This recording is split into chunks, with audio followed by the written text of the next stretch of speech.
Welcome to Sports with Hunzi.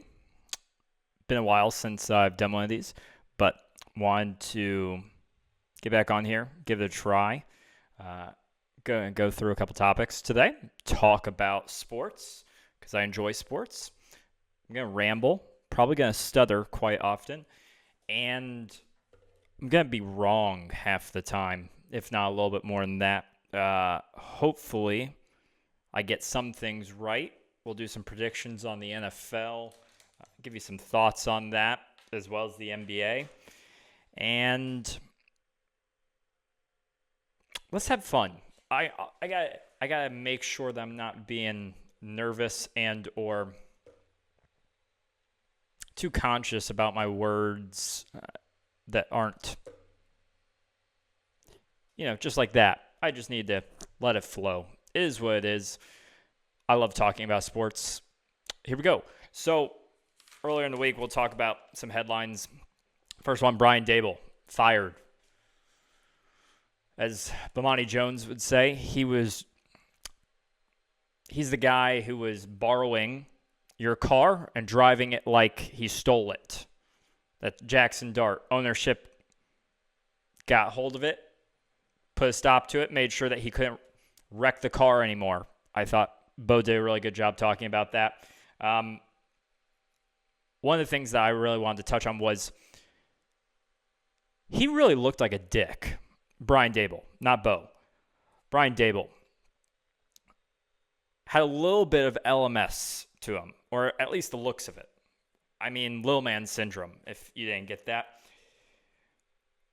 People who are good at their job, especially in the sports world, tend to get away with murder, figuratively speaking, meaning like for Bill Belichick, Bill Parcells, I remember Popovich, even Eric Spoelstra as he's gotten older, lots of coaches, lots of people who are very good at their job.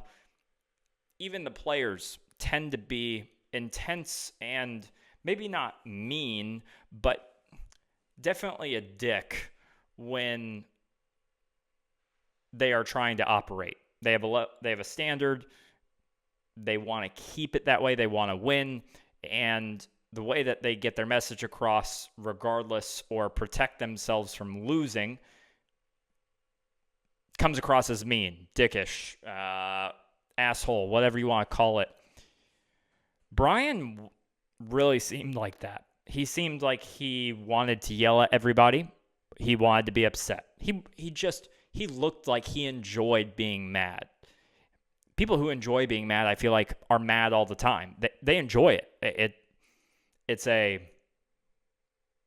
leisurely way of life for them. Makes a default mode, per se. You can't be bad at your job and be a dick. And he was. That's why he got fired.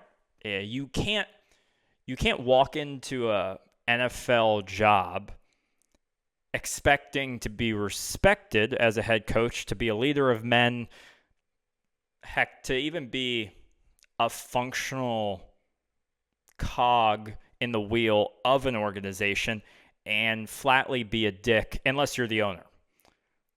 Unless you got that type of money or position of power where you can't get knocked off the mountain, you have to be actually good at your job to act that way.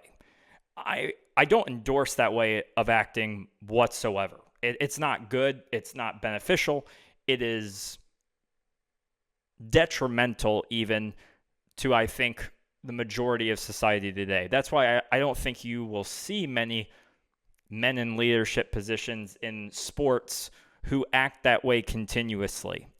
Because as soon as shit hits the fan, you lose the respect of everybody. People will put up with a lot of bullshit because you know what you're talking about. You're good at what you're talking about. You don't mess up. You're always right. You're never wrong.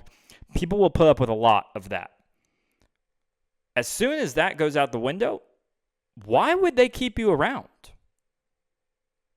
There's nothing beneficial to them about keeping around somebody who's an asshole to you when you mess up.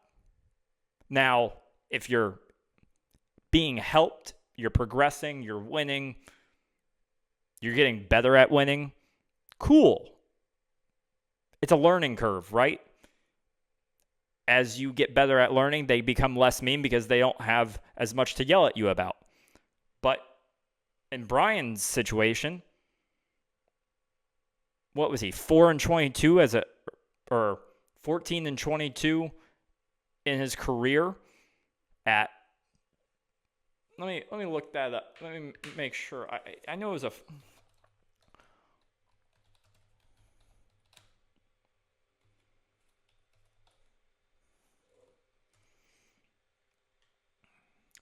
he was 20-40-1 as a head coach of the Giants. So, terrible. 2 of 6, 33% winning. You can't be an asshole and win a third of the time. Belichick got away with it because he was winning 2/3 of the time. But as soon as he stopped winning, people got rid of him. Flores doesn't have a head coaching job. Belichick doesn't have a place in the NFL. I don't think there are many authoritarian leaders in the NFL anymore and across professional sports because they're not connective. People can't connect with that.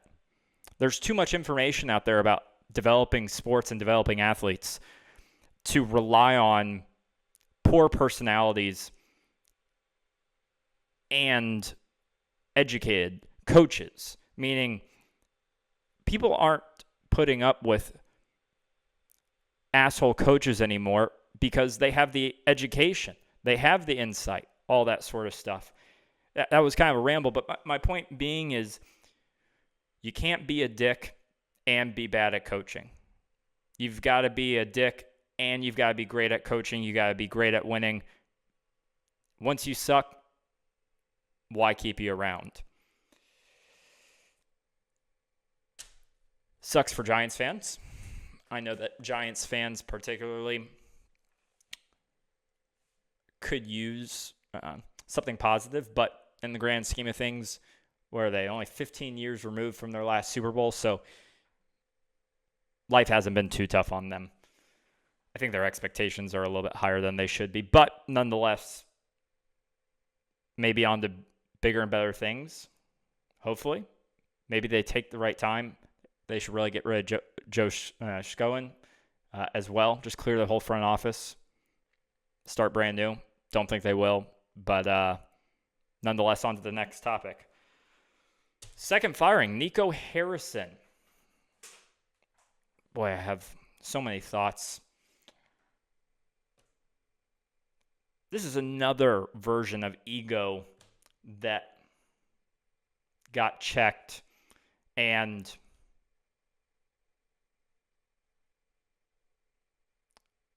to make things short, Nico had too much dip on his chip. You walk into an organization, you let Jalen Brunson walk, you don't give him enough money, you trade Luka, and it's a situation where, yeah, ownership signed off on the Luka deal. There's no way that Luka got traded and it was just Nico's decision. That never happened. We know how this works. But this was a situation where they isolated Nico after going to every home game and hearing, fire Nico, fire Nico. He had too much dip on his chip. You traded Luka. The emails that came out, or the quote that came out not too long ago, a couple days, talking about he regarded Drew Holiday in the same tier as Luka Doncic. He just don't like white basketball players. I don't say that to be controversial, but that's what it sounds like. And that doesn't bother me. That shouldn't bother people at all. You can have your preference. You can do whatever. Drew Holiday's a fantastic player. Top tier guard in the league. He's not in the same stratosphere as Luka.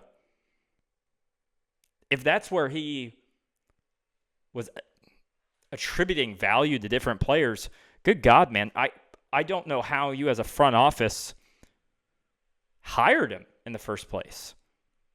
You're out to dinner with him, and he's talking to you about hoops.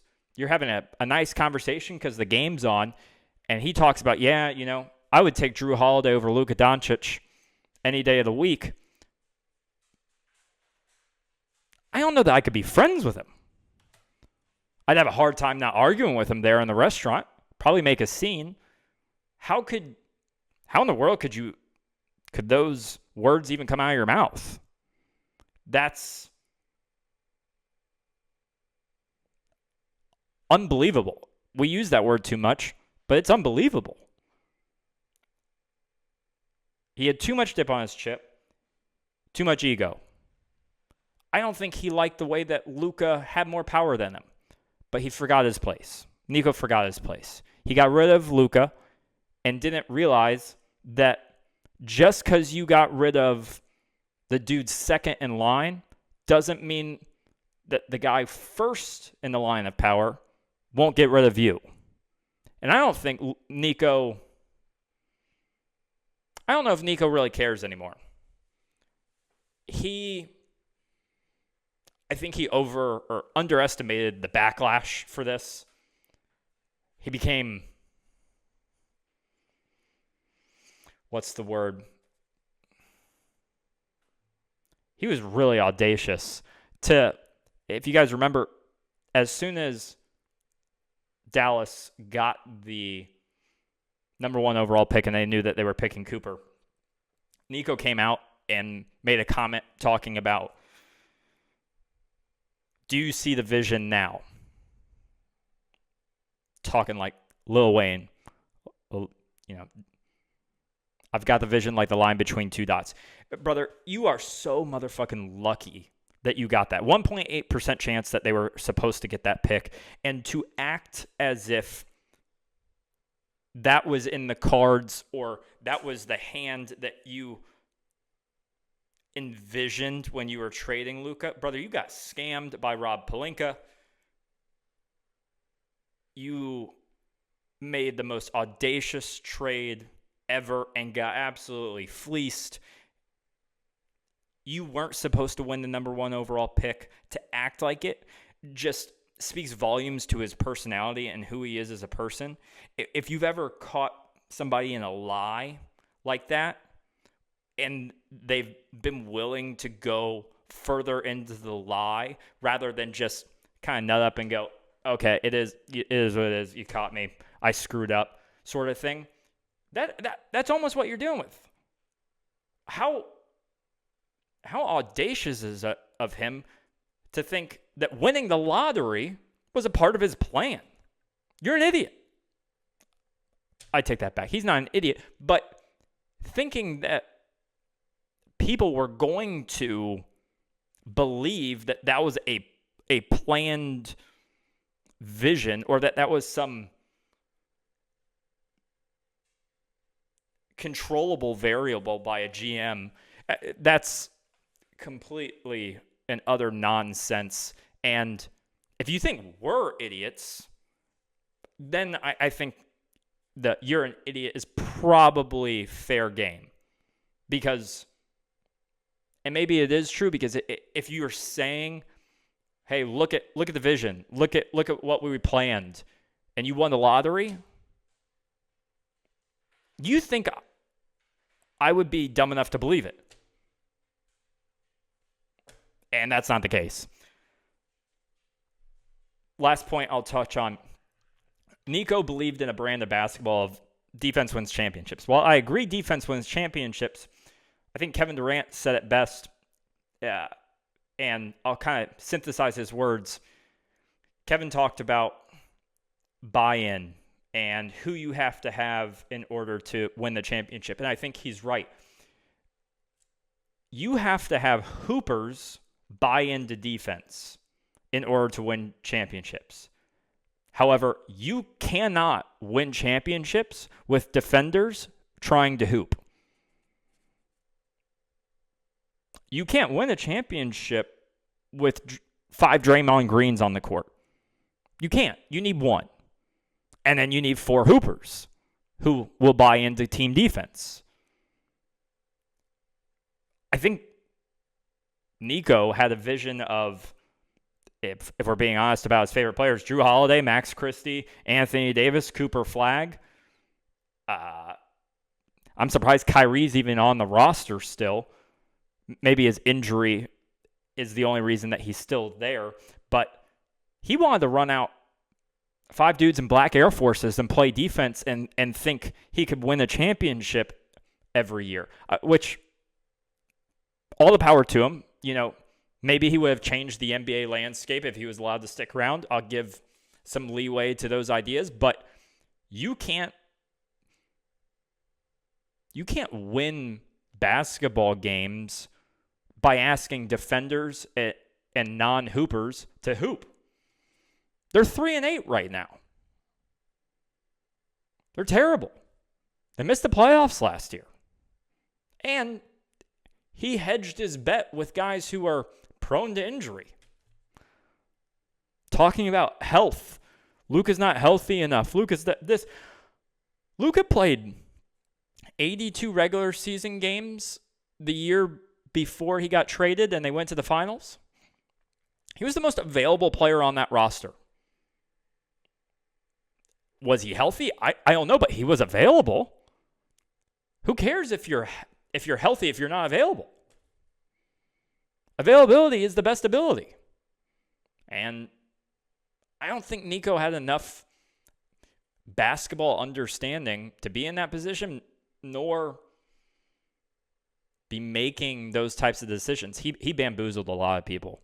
And whoever was having dinner with him before he got that job, bless your heart, man, because that's tough sledding. I don't know many people who could come up with that many hot takes and be awarded a position of power in the NBA, much less even in my friend group.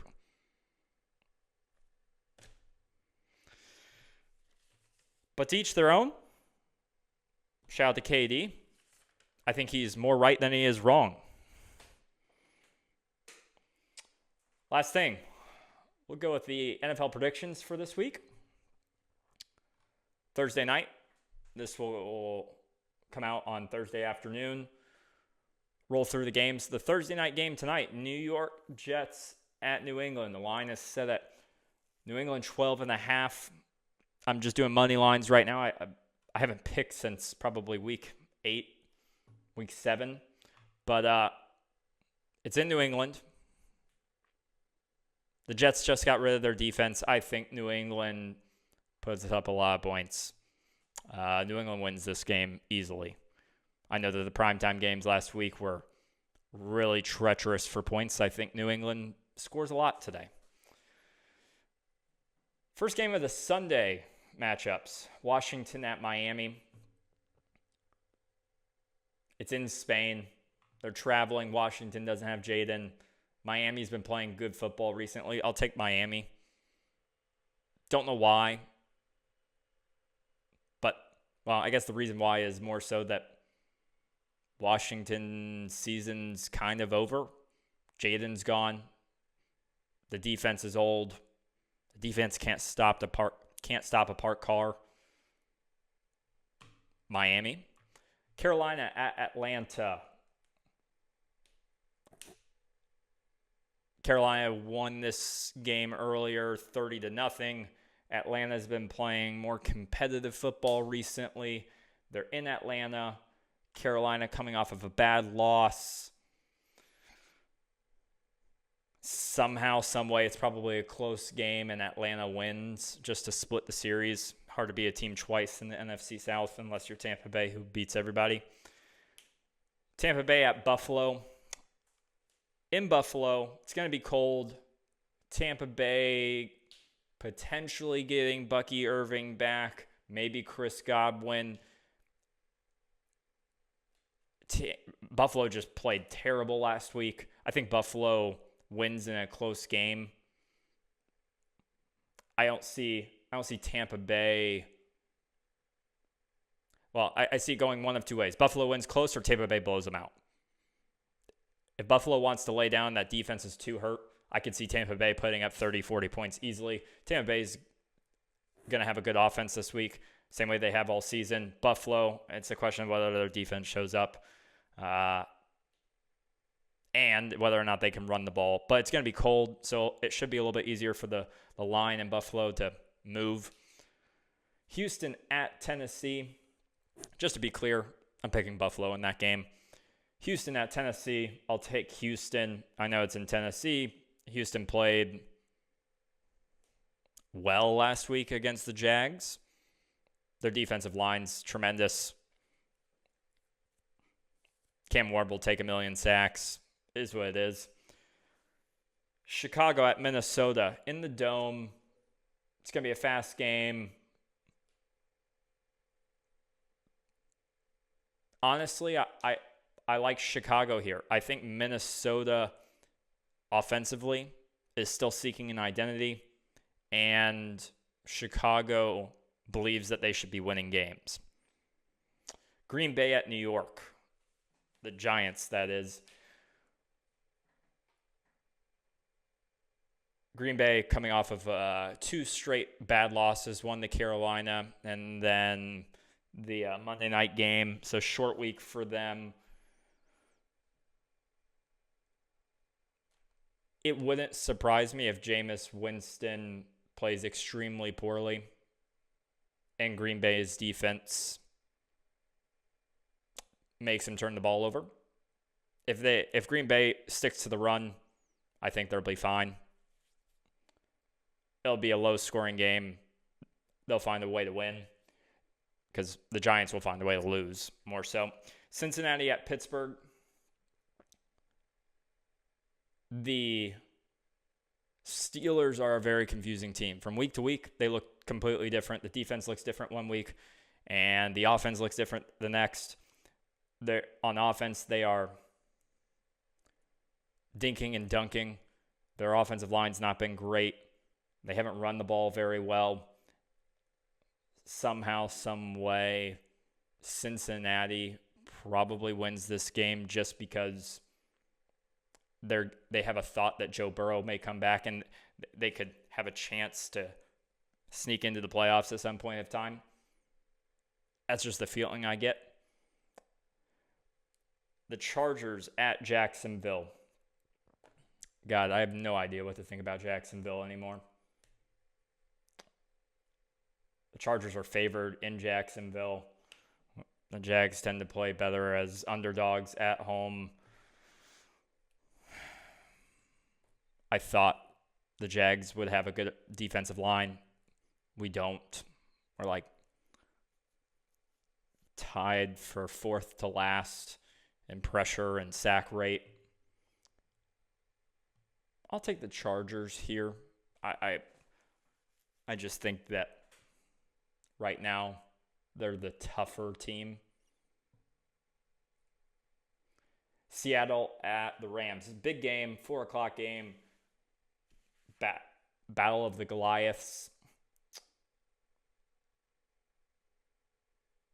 I see LA winning this game. I know Seattle's been playing really, really well. Sean McVay tends to bring out his best when his back's up against the wall. And I think Seattle will have their first test since early in the season this week. It's in LA. I'll take the home favorites. San Francisco at Arizona. San Francisco wins in a landslide. I think Arizona's given up on their year. They've given up on Kyler. Jacoby's starting. Marvin Harrison Jr. is out. San Francisco should roll. Baltimore at Cleveland. If Lamar plays, Baltimore. If he doesn't, Cleveland. I know it's in Cleveland, but Lamar and the Ravens, they want to believe, and so they do. And Baltimore will win this game if Lamar is healthy and playing. Kansas City at Denver for the 425 game, or the second one. I think this is kind of a toss-up. However, I think Bo Nix will make enough mistakes that Kansas City will be able to capitalize and win this game. As long as Patrick can get some production from the running backs, he'll be fine. And I think Patrick knows this is a must-win game. He'll win. Detroit at Philadelphia on Sunday night. Boy, Philly is a complicated team that just likes to win. Simply put, I don't have any reason to believe in them as a football team other than they just keep getting a W. They don't look good. They don't look good offensively. They do well defensively. They do well offensively. They don't look good defensively. It just doesn't, on a week-to-week basis, it doesn't make any sense. Detroit has looked outmatched at the offensive line recently. They haven't run the ball as efficiently. And somehow, some way, I still think Detroit wins here. I think they get Brian Branch back in this game. I'll take Detroit. The Monday night game, Dallas at Las Vegas. I like Dallas. I think Dallas needs the win. I think Dak will play well. That Vegas team and the defense is not good. Dallas has a good offense. They have a bad defense. I'll pick Dak. Sorry, Gino. Love you. I'm really sad about Gino. Nonetheless, that is it for me. I will be back next week. Thanks for watching. Oh, don't forget to like, comment, subscribe, do all those things. I really appreciate anybody and everybody who does those sorts of things. It just means the world to me. Love you guys.